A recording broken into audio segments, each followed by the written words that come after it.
Good people, welcome to episode 7. So today we'll be talking about hands. That's why I did that. Like, wait. What in the actual world? Just hands. There's tatting. There's waving. There's whacking. There's vogue.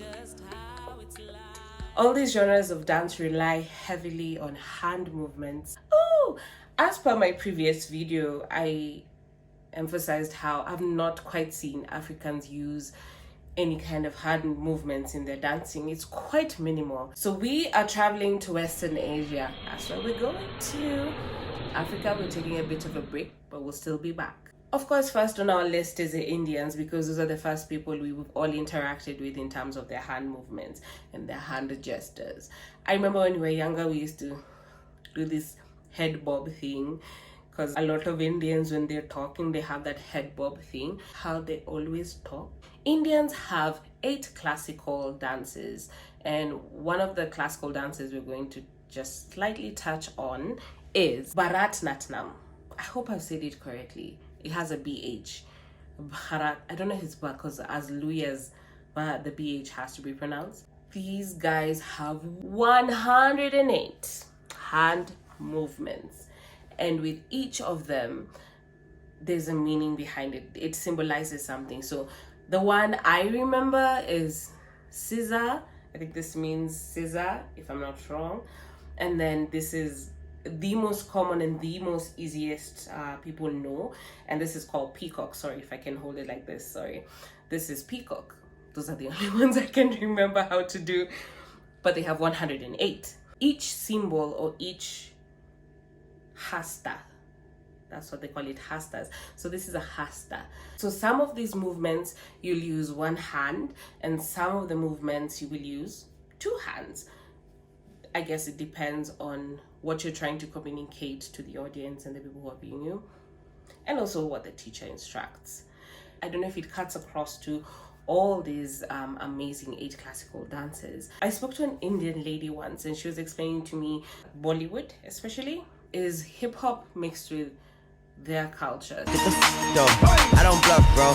Aiming at your head like a buffalo. You're a roughneck. Even when I was teaching hip-hop and everything, and I was kind of wondering, do you guys want to mix your culture? They're like, don't worry about it. What we do is a lot of the time hip-hop, and you can see some of these videos. I love, I don't know if they're twins or sisters, but they're doing belly dancing with locking and waving.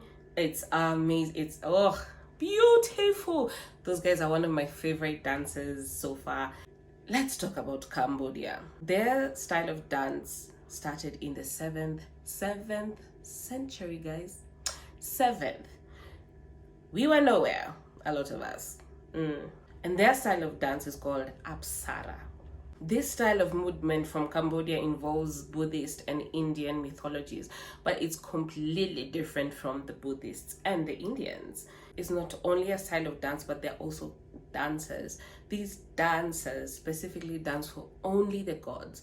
They are the most gracious, the most beautiful, the most elegant, and well endowed in terms of the artistic expressions of their hands. So that's why they're the only ones who can dance for the gods. And for you to attain that level of skill, you must have started at 6 years old. You have to start early. And here's a catch: for the Cambodian style of dance, they have 1,500 hand gestures, people. 1,500. My voice is even cracking. And there's such grace and delicacy to each and every movement of the hands. It kind of reminds me of ballet when I think about it. Also, when I think about it, what if they borrowed, and I'm talking about the Italians borrowing from the Cambodians, because ballet started in the 15th century. They started in the 7th century. I mean, who's to say? Who knows? But the technicality of ballet and the technicality of the Cambodian style of dance is quite high. My God, 1,500. I have to remember. I don't know if it's possible for me to grasp 1,500 hand gestures. Even just switching. My God, I can't even switch. Maybe in my lifetime I've accumulated more than that, but I can't quite remember all the movements I've done in my life of dance. Same way for the Indians, every movement has a meaning.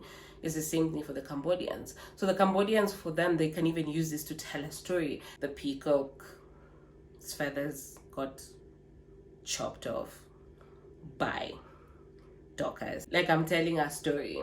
But she ran away and went back to Kenya. I think that's the beauty and the intensity of the Apsara. Yeah, I don't know if it's the same culture where the head moves and the eyes also move.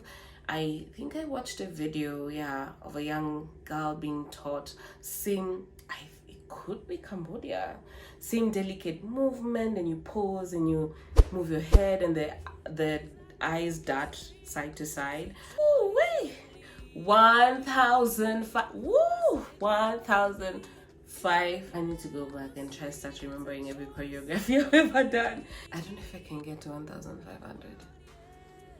Mad respect for the Cambodians. Wait, but I know this means love. My name is Hakasa and I'm out here changing lives one dance move at a time. Wait, okay.